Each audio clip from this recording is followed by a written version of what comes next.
বাংলাদেশ প্রথমবারের মতো আয়োজন করেছে এবং সফলভাবে আয়োজন করেছে।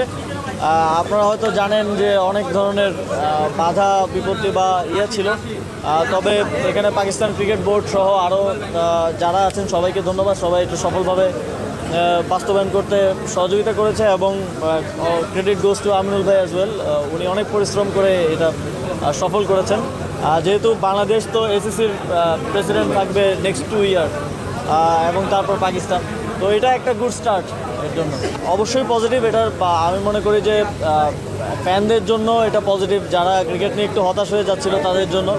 তবে এটা এমন না যে ওভারনাইট তো আসলে চেঞ্জ পসিবল না। ওভারনাইট কয়েকদিন খারাপ খেলতে পারে, কয়েকদিন ভালো খেলতে পারে।